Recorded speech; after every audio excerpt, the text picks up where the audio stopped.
Fortunately that we abandon our farm settlements. All right, gentlemen. All right, let's move straight to our third conversation. The Rivers State Executive Council has cancelled a 134 billion naira contract previously awarded by the former administrator, retired Vice Admiral Ibas, for the reconstruction of the State Secretariat in Port Harcourt. The cancellation was announced by the Permanent Secretary in the Ministry of Works, Austin Ezekiel Hart, after an Executive Council meeting. Ibas had awarded the contract in May 2025 following criticism from a House of Representatives committee which likened parts of the building to Gaza.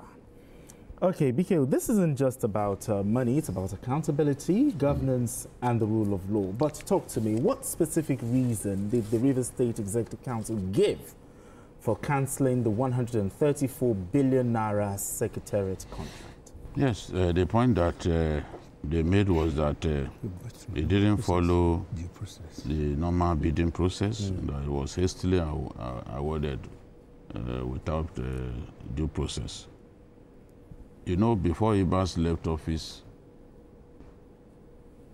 in his last few days, he took some steps that people raised eyebrows about, you know, and like naming a new head of civil service just barely hours before he left office. What were you trying to do by naming the head of the civil service just hours before you left office? Those things, I mean, such actions will trigger suspicions and all that. And if you awarded a contract this big without following due process, then it shouldn't surprise you if the governor steps forward and revokes the contract. Now, the mobilization fee of 20 billion that was released, the council has also said that the contractor should return the money. It doesn't matter that this is a very big construction firm, well known in our country, building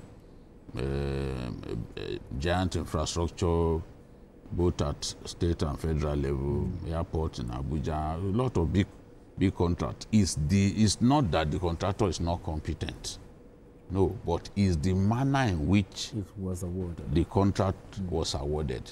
That is the issue here. That is the issue here. We must learn to follow due process, because if we fail to follow due process, it will be clear to people that you are just out to steal through contract award. It has to be advertised.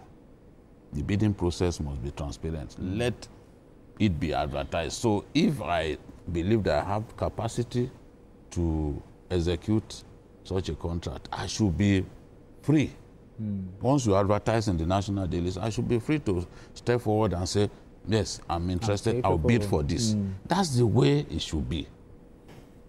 Big contracts awarded without competitive bidding.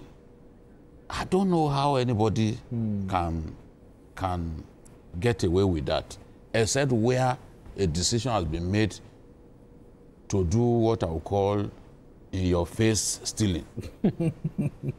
Whereby you want to damn the consequences, you just, come on, we can't run a country like that. Absolutely. I think Fubara did the right thing. They did the right thing. Did the right thing. They did the right thing. All right, we'll continue with this conversation right after this break. Don't go away. All right, if you just joined us, it's still Journalist Hangout. I still have Tunde Abaton right here and BKO. So BKO has given us, you know, a baseline to this. But talk to me. The cancellation, how do you weigh in on this? Well, I think ordinarily one should not expect that somebody who has a short tenure, like Ibas, to spend as governor of a state, should award such a humongous kind of contract, 134 billion naira. Definitely, it's not a kind of contract that can be executed within the limelight. Yes, government is a continuum, but you should have known that that kind of contract, if it must be awarded, it has to follow due process. It is inability to follow due process that has led the governor who was the authentic governor of the state to come in and be interested in what has happened. So I think this is a lesson for all other people who are temporarily occupying a position. That during that your short tenure, don't do things that will make people to look back at your record. Because naturally, Fubara has every reason to do that. More so when the man did not follow due process. There's no reason for any haste. Like he said, why must you announce the head of service a few hours before you depart? Which means there's something that has to be hidden. And what I believe is that accountability leads to integrity. If you are not accountable in any office you are in, you cannot claim to have integrity. For him to release such kind of money, 20 billion naira out of 134, yes, let us agree that it is 1/6 or 1/7 of the total cost of the contract. But the contract should have followed due process. I think this is a lesson for others that when you are called to go and administer any particular place at any point in time, all eyes will be on you, and your actions will be guided by the public. And in Nigeria that we are in today, I think if at the end of the day is found to be culpable, it will be very, very unfortunate, given the fact that he was asked to go and stabilize a state, not to compound their problem. I know there are those calling for the probe of all the financial activities, because that one thing will lead to the other. So what will happen now is that the House of Assembly members, they are also stakeholders in the state. So one is not surprised that they will be interested in what the government is going to do. More so when there has been a good relationship now, now that they are all back. So I think the man should not have gone so far. And if you must do it, like I said, he should have followed due process so that it can be seen to have been accountable. It's a lesson for others who are holding temporary office. Like people say, it's an interim government. And if you are holding an interim administration, you should be transparent in what you are doing. There's no reason for any haste. Especially contract that involves some kind of money. You want to build a secretariat, you want to renovate the assembly quarters and some other things, and you did it without following due process. Somebody will ask a question one day. But looking at the law of contract, okay, because in the law of contract, you need to state that it can be, was it stated that it can be revoked by either of the parties?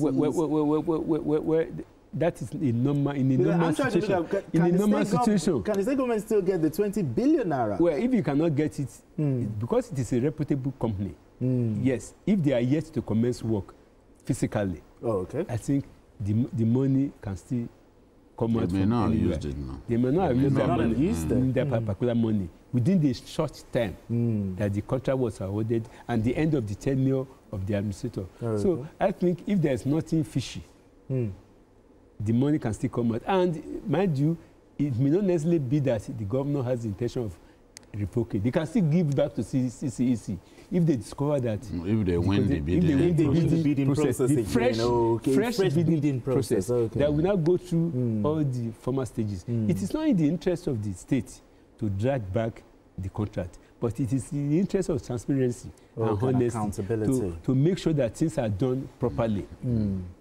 Okay. I mean, Vicky, your running thoughts on this one? Yes, as I said earlier, the governor did the right thing. Contracts this big should follow due process. There should be competitive bidding, you know. And I'm sure they have their own procurement and due process office where these sort of things can be sorted out. You cannot leave out other contractors.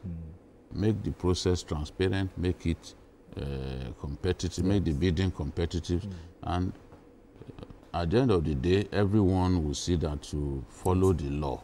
This is a very big contract, and then you shut out other people and simply decided that, oh, it has to be done by these people. This has nothing to do with competence. It is the law. You must follow the law.